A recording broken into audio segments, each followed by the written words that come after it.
दोस्तों, ऊंची ऊंची दीवारों, आनी सलाखों और मुसल्लह मुहाफ़िज़ों के बावजूद जब से जेलें मावरे वजूद में आई हैं, तब से कैदी फ़रार होने में कामयाब होते रहे हैं। आज की इस वीडियो में चंद हैरानकुन वाक़यात बताएंगे जो वाकई आपको हैरान कर देंगे। तो चलिए वीडियो को शुरू करते हैं। दोस्तों, जुलाई 2018 में फ़्रांस के मतलूब तरीन मुजरिमों में से एक जेल से फ़रार होने में कामयाब कैसे हुआ। अलजायरी नज़ाद फ्रांसीसी डकैत रेज़वाइन फ़ाइज़ को जेल से फ़रार होने में सिर्फ चंद मिनट ही लगे थे। फ़ाइज़ के साथी हेलीकॉप्टर से जेल में उतरे और उसे बिठाकर फ़रार हो गए, लेकिन बाद में यही हेलीकॉप्टर पेरिस के मज़ाफ़ात से मिला, लेकिन फ़ाइज़ अभी तक भी मफरूज़ है।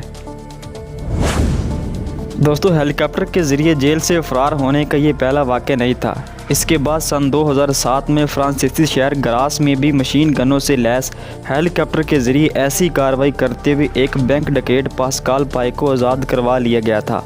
सन 2001 में पाइस को 30 बरस कैद की सज़ा सुनाई गई थी। दोस्तों, जुलाई 2015 में मैक्सिको के ड्रग लॉर्ड एल चाबू मुल्क की महफूज तरीन जेल तोड़कर फ़रार होने में कामयाब हो गए थे। उन्होंने जेल के गुस्लखाने में एक सुरंग खोदी थी जो जेल के बाहर एक घर में जाकर निकलती थी।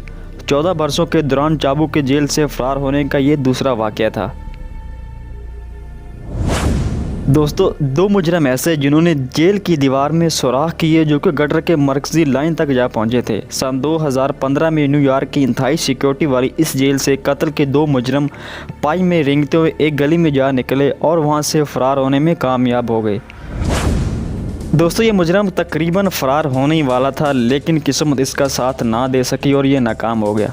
इस मुजरिम ने ब्रीफकेस के ज़रिए सन 2011 में मनशियात के स्मगलर ख्वान रमरीज़ को मैक्सिको के एक जजीरे पर कायम जेल से फ़रार करवाने की कोशिश की, लेकिन रमरीज़ की बदकिस्मती ये थी कि जेल के मुहाफ़िज़ों को ब्रीफकेस कदरे भारी मालूम हुआ। तलाशी ली गई तो उसे अंदर से ये कैदी बरामद मिला।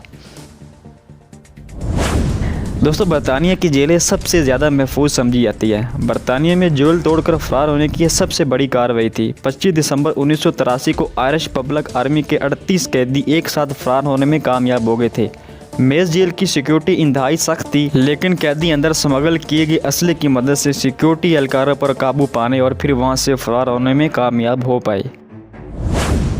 दोस्तों, क्या आप जानते हैं कि चीन और जापान के मर्दों के चेहरे पर मूछें या दाढ़ी क्यों नहीं होती?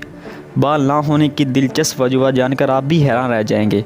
आमतौर पर हमारे माशरे में जब लड़का बलूगत की उम्र को पहुंचता है तो उसकी पहली निशानी उसके मिस भीगना शुरू हो जाती है, यानी कि होंठों से ऊपर और थोड़ी और गालों पर बालों की अफजाइश बढ़ जाती है, जो कि उसके लड़कपन के खात्मे और जवानी की आमद का ऐलान होता है।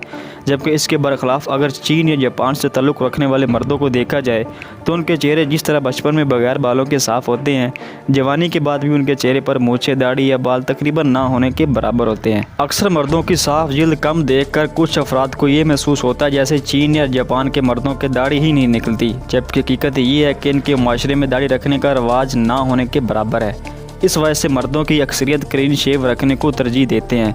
ताहम यहाँ एक अहम पहलू भी काबिल गौर है कि चीन और जापान के मर्दों के चेहरों पर बालों की अफजाइश हमारे मुल्क के मर्दों की निस्बत कम ही होते हैं। जिस्म पर बालों की नशोनुमा बढ़ाने में टेस्टोस्टेरोन नामी हार्मोन का अहम किरदार होता है, मगर जापान और चीन के बाशिंदों में एशिया के दीगर ममालिक की निस्बत मिकदार इस तरह की होती है जिसके सबब इनके अंदर चेहरों पर बालों की अफजाइश कम ही होती है। दोस्तों, इंसान के ज़ाहरी खसूसियात का बुनियादी सबब उनका DNA होता है। वो आमतौर पर इन्हीं खसूसियात का हामिल होता है जो कि उनके वालिदैन की जानिब से इसमें मुंतकिल होती है। चीन और जापान के मर्दों में जीनियाती तौर पर चेहरे के बालों की अफजाइश कम ही होती है। दूसरे लफ्ज़ों में इनके चेहरों पर ऐसे मसाम कम होते हैं जैसे बालों की अफजाइश होती हो। इस वजह से अगर इनको देखा जाए तो उनमें ज़्यादातर मर्दों की थोड़ी पर ही बाल उगते नज़र आते हैं और उनकी गालों पर बाल की नमो ना होने के बराबर होती है।